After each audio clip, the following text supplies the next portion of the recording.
کہ ہم امریکہ میں یہودی آرگنائزیشن سے ملاقاتیں کر سکتے ہیں۔ اچھا، 16 دسمبر 1992 کو جاپان میں وزیر اعظم پاکستان نواز شریف صاحب موجود تھے اور اسرائیلی وزیر خارجہ شمعون پیریز جو ہے وہاں پہ موجود تھا۔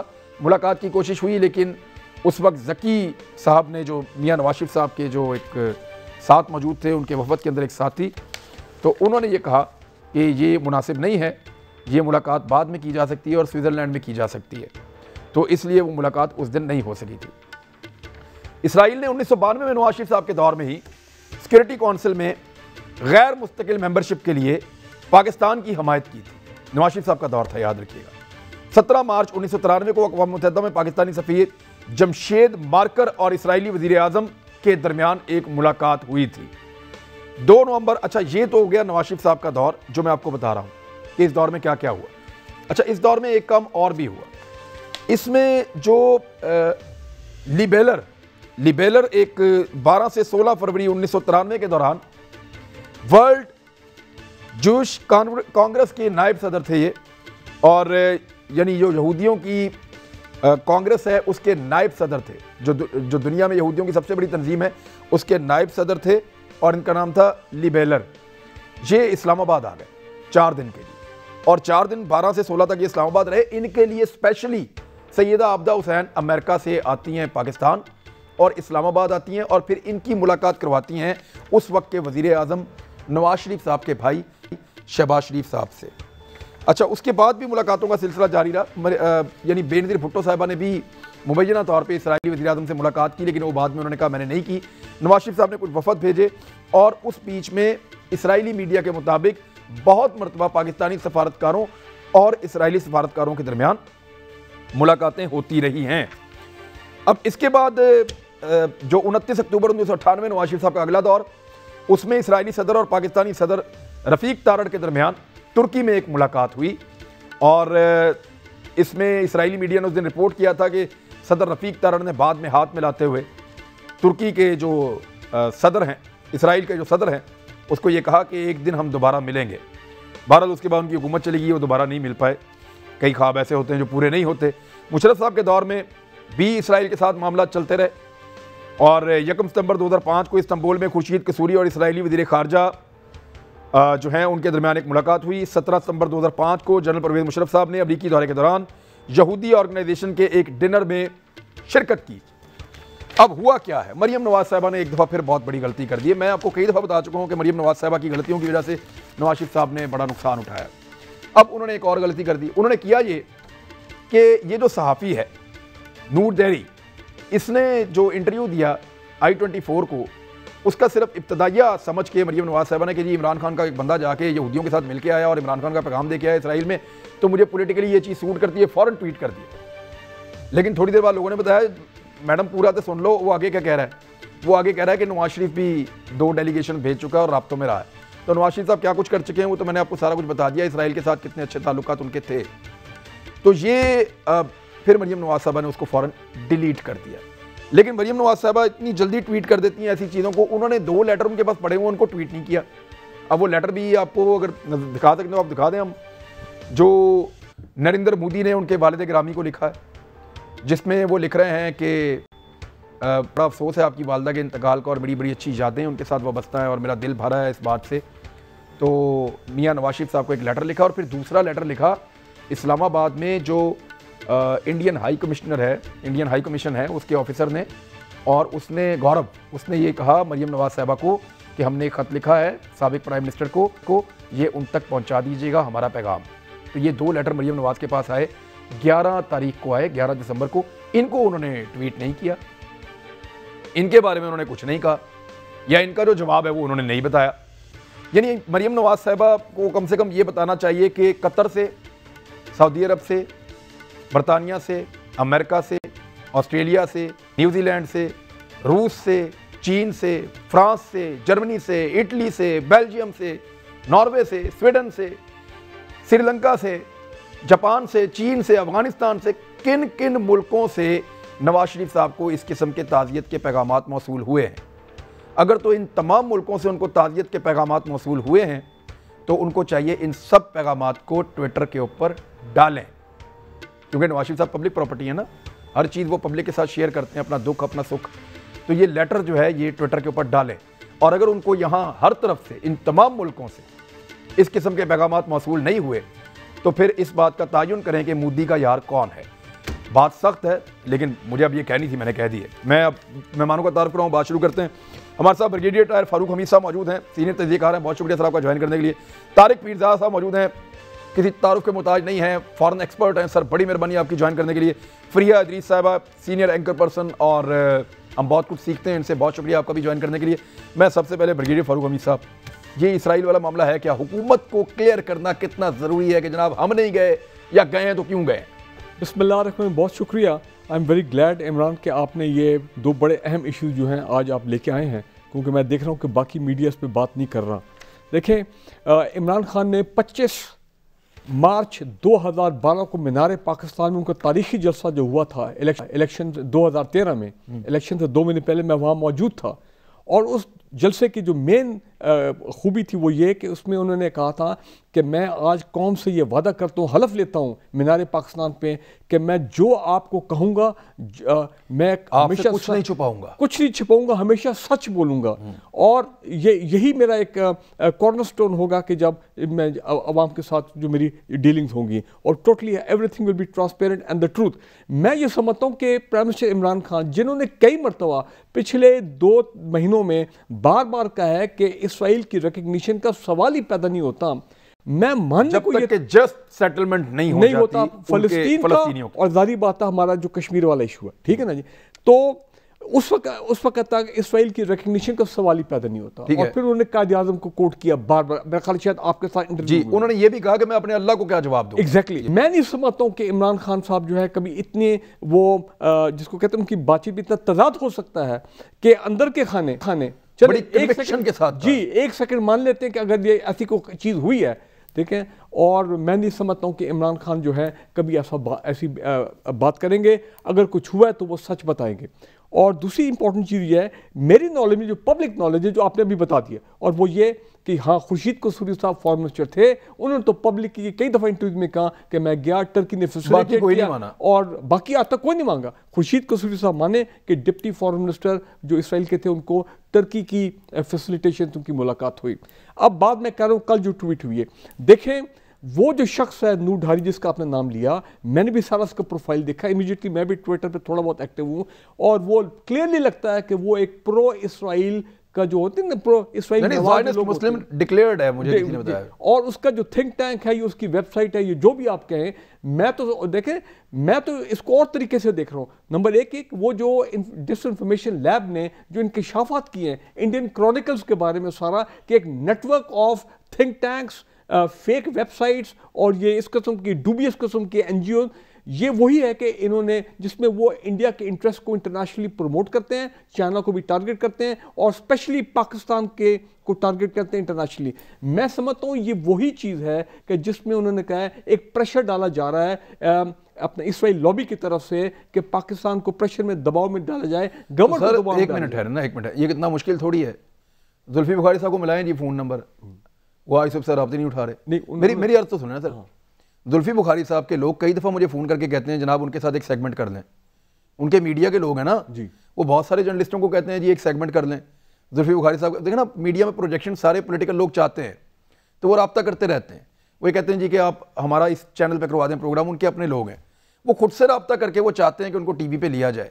اب آج صبح سے ہم رابطہ کر رہے ہیں, کل رات سے. نہیں میرا خیال ہے کہ میری عرض سنیں آپ, وہ آگے خود بتائیں نا کہ بھئی ایسا نہیں ہے, ایسا نہیں. اور دیکھیں اس کو آپ قصوروار کہہ رہے ہیں جس کا کام ہی پروپیگنڈا کرنا ہے. جس بندے کے بارے میں ہو رہا ہے وہ آگے کلیئر کر دیں. اخبار میں ان کی اسٹیٹمنٹ فرنٹ لائن پیج پہ آ گئی ہے کہ جی میں اس میں وہ شخص نہیں ہوں جس کا وہ آدمی سو کال جو ہے یہ بات کر رہا ہے. امپورٹنٹ چیز کیا ہے, یہ مریم نواز کا کیا ریفلیکٹ کر رہا ہے کہ انہوں نے ایک دم ٹویٹ کو کینسل کیا وداؤٹ جو آپ نے کہا کہ دیکھا کہ اندر وہ آدمی سو کال جو بھی غلط کہہ رہا ہے کہ جی نواز شریف اور کینسل کیوں کیا. دیکھیں میرا خیال ہے انہوں نے نوٹ کیا, انہوں نے کیونکہ پوری ٹویٹ پڑھی, اس کا انٹرویو نہیں اپنے والد کی وجہ سے کیا. جی اب جیسے ہی ان کو لوگوں نے بتایا گا کہ یہ تو آپ نے بہت بڑا بلنڈر کر دیا, آپ نے دیکھا نہیں. لیکن میں نے ایک چیز نوٹ کی ہے کہ نون لیگ کے لوگوں نے, جو مین لوگ ہیں, یعنی خواجہ آصف تک بھی یہ فوٹو ہے جب سعودی عرب کے وزیر خارجہ ہاتھ ملا رہے تھے اسرائیلی قیادت سے, دونوں آپس میں, تو جو خواجہ آصف صاحب کے چہرے پہ خوشی تھی وہ دیدنی تھی، بہت زیادہ وہ خوش تھے، ایسی فوٹوز گردش کر رہی ہیں. تو کوئی بھی اس کے اندر جو ہے وہ پنگا لینا نہیں چاہ رہا. ان کا مقصد یہ تھا مریم نواز کا کہ کسی طرح گورنمنٹ کو میٹ پہ ڈالا جائے، لیکن آگے ان کے والد کا نام آ گیا. چلیں آگے والد کا، لیکن میں یہ کہہ رہا ہوں ایک جملہ، یہ کیا ریفلیکٹ کرتا ہے ان کی کہ یہ آپ کے جو لیڈر بن رہی ہیں، یہ ان کی ڈیپتھ ہے، یہ ان کی لیول آف میچورٹی ہے، یہ ان کی لیول آف انسائٹ ہے کہ ان کو معلوم ہی نہیں کہ وہ کیا بلنڈر کر رہی ہیں، اور پھر لوگوں نے بتایا 3 منٹ میں ٹویٹ کے کینسل کر دیا. ہاں وہ انہوں نے پڑھ دیا ہے، چیزیں سن لیا اس کو، ٹھیک ہے اس کی ڈیٹیل میں آگے میں نہیں دوسرے سارا پھر آپ ہی بات کر دیں سر، باقی لوگ بھی اس پہ ان کی بھی رائے لیں. ایک بریک لے کے واپس آتے ہیں، پھر بات کرتے ہیں. ناظرین ہمارے ساتھ ہی رہیں.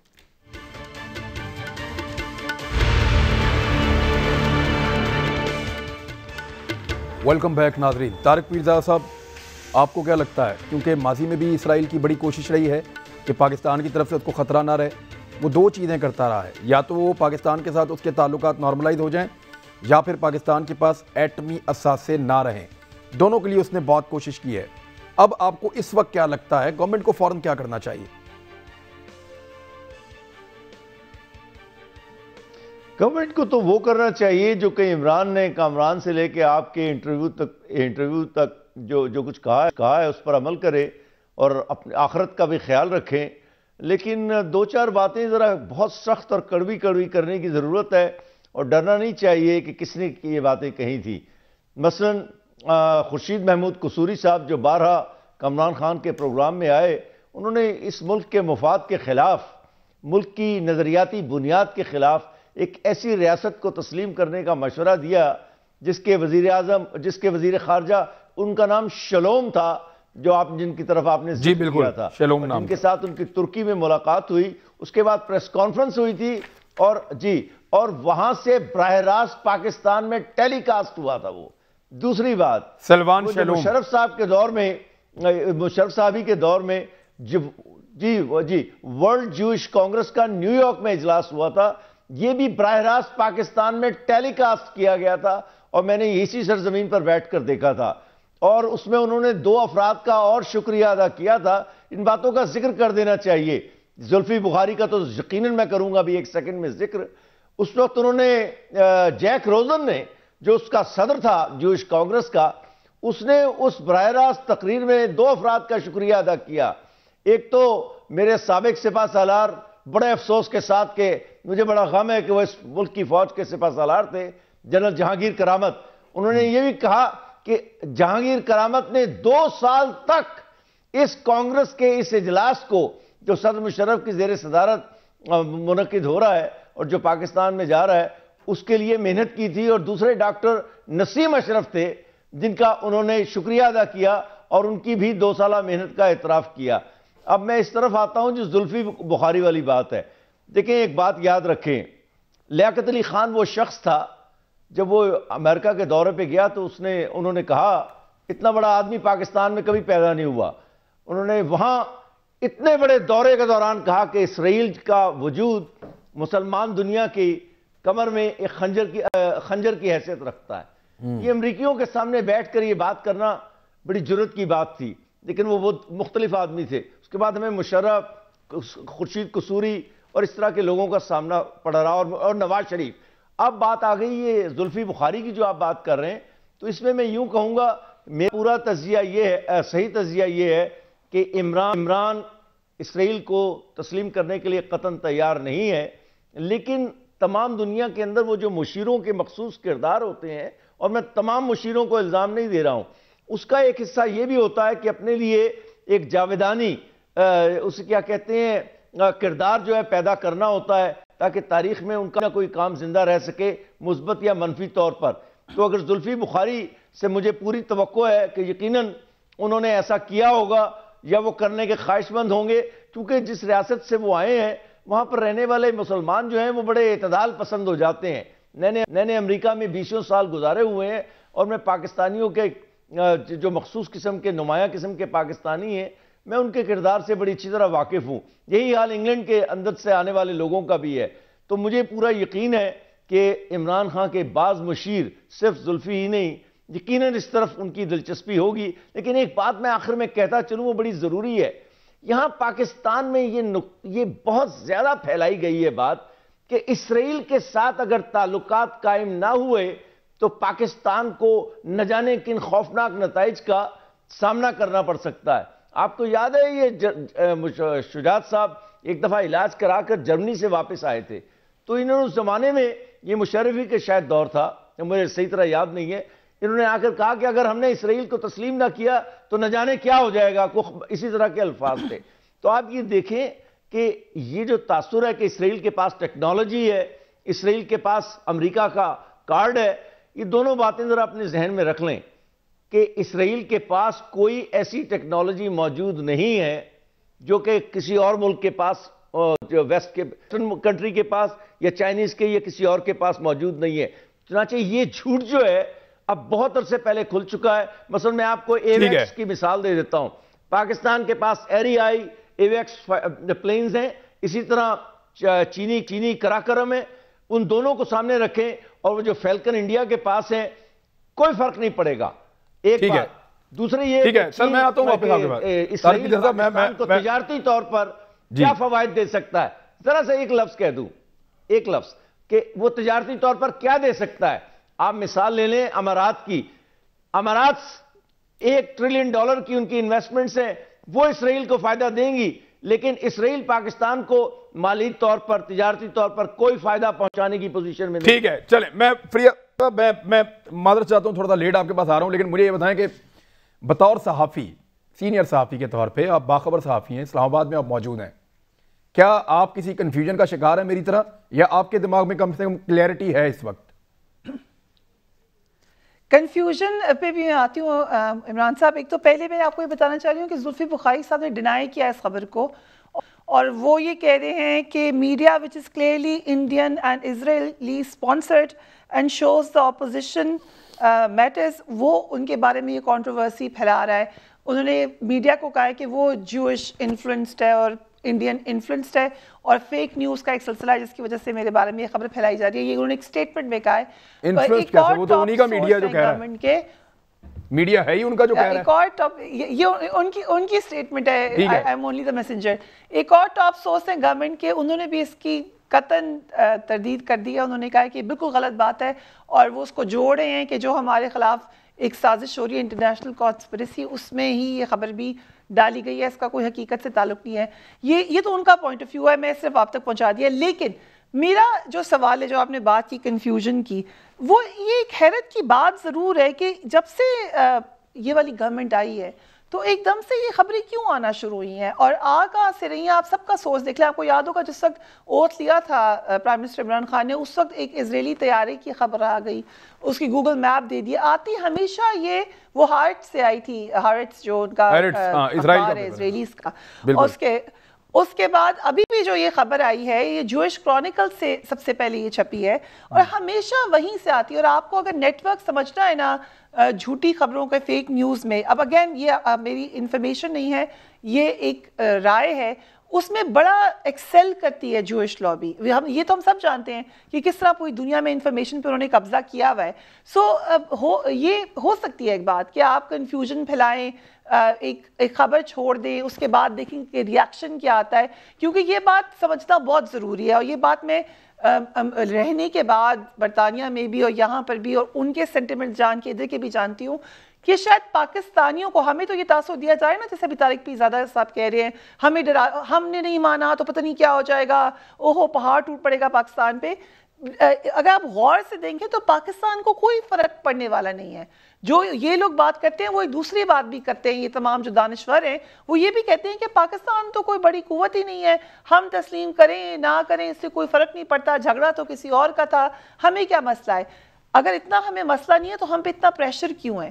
مسئلہ یہ ہے, اینڈ آئی ایم سیئنگ دس پورے وثوق سے آپ کو بتا رہی ہوں, کہ جتنا اسرائیل کو تکلیف ہے ریکگنائز نہ ہونے کی, انہیں اور کسی بات کی تکلیف نہیں ہے. جو پوری ایک جوئش لابی ہے, جو ایک پوری زائنسٹ لابی ہے, اس میں تسلیم ہونا ایک بہت بڑی سعادت ہے, ایک بہت بڑی جگہ ہے جہاں آپ نے پہنچنا ہے. آپ دیکھیں first world war, second world war, تانے بانے ملتے ہیں اسرائیل کی کریشن کے. سو ان سب کا وہاں تک مسئلہ پہنچتا ہے. پھر جو ایک اور ہم بات ہے, ایک بات میں مجھے کم سے کم کنفیوژن نہیں ہے, اور وہ ہے پرائم منسٹر عمران خان کے اس حوالے سے جو رائے ہے. ان کا موقف تو ٹھیک ہے, سے آپ بھی وہاں پہ موجود تھے عمران خان صاحب, ان کا پوائنٹ آف ویو آپ نے ان سے انٹرویو میں بھی کیا آئی تھنک, اور جو اس کو گہری طور پہ وہ سمجھتے ہیں, وہ کوٹ کرتے ہیں یہ جو جناح کی سٹیٹمنٹ ہے اکتوبر 12, 1945 کی, اور یہ بڑی ضروری ہے سمجھنے کے لیے. جناح کہتے ہیں every man and woman of the Muslim world will die before Jews sees Jerusalem, اور انہیں جیوز کا ورڈ یوز کیا ہے وہاں پر, اور وہ یہ بات سمجھنے کے لیے ضروری ہے کیونکہ اس کا بیک گراؤنڈ یہی ہے کہ ریکگنیشن نہیں ہے. ریکگنیشن کے آگے اسرائیل کے بہت بڑے آگے کے عزائم ہیں. انہوں نے صرف فلسطینینز کے اوپر قبضہ نہیں کیا, ان کا قبضہ ابھی بڑی آگے تک جانا ہے. And Jinnah being the leader he was, جو کہ بڑی دور تک دیکھ سکتے تھے, انہوں نے اس وقت جو پہلا, ابھی آپ نے پورا بڑا تفصیلاً بتایا, ویری انفارمیٹیو, کہ کیسے کیسے رابطے ہونے کی کوشش کی گئی ہے کرنے کی. محمد علی جناح کی زمانے میں سب سے پہلا رابطہ کرنے کی کوشش کی تھی, جس کا کوئی جواب نہیں ملا تھا اسرائیل کو, اور انہوں نے بعد میں یہ کہہ دیا کہ وہ بیمار تھے اس لیے جواب نہیں دیا. But on principle Jinnah said کہ ہم نہیں ریکگنائز کریں گے اسرائیل کو. انہوں نے یہ بھی کہا تھا کہ میں امید کرتا ہوں کہ کبھی نہ کامیاب ہوں اپنی ان ڈیزائنز میں جو کہ جیوز کے ہیں اسرائیل کے حوالے سے اور باقی دنیا کے حوالے سے. اور انہوں نے اسی بات کی طرف اشارہ کیا تھا کہ جو گریٹر اسرائیل بنانے کا خواب ہے, مسجد اقصیٰ گرانے کا خواب ہے, کیونکہ اصل یہ صرف ایک سٹیپ ہے ریکگنیشن. اس کے بعد آپ نے وہاں پر مسجد اقصیٰ کو گرانا ہے, جس سے بابری مسجد سے تھرڈ ٹیمپل بنائیں گے, تھرڈ ٹیمپل بنانے کے بعد گریٹر اسرائیل بنائیں گے. بلکہ جو سعودی بادشاہ ہے ولی عہد ہے, انہوں نے نیوم کے نام سے ایک شہر بھی ان کو گفٹ کرنے کے لیے بنا رہے ہیں جیوز کے ساتھ مل کر, اور اس شہر میں وہ تمام چیزیں ہیں جو دجالی فتنے کے بارے میں بتائی گئی ہیں. چلو ایک بریک لیتے ہیں, بریک کے بعد واپس آتے ہیں. ایک کوئک سیشن ہوگا, تینوں مہمانوں سے ایک سوال کروں گا, چھوٹا چھوٹا جواب لیں گے بریک کے بعد.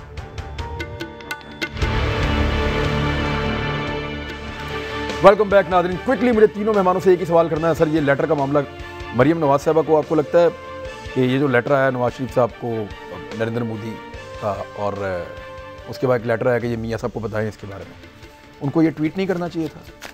بالکل ٹویٹ کرنا چاہیے تھا, لیکن میں پہلے کوئکلی ایک بات کر دوں.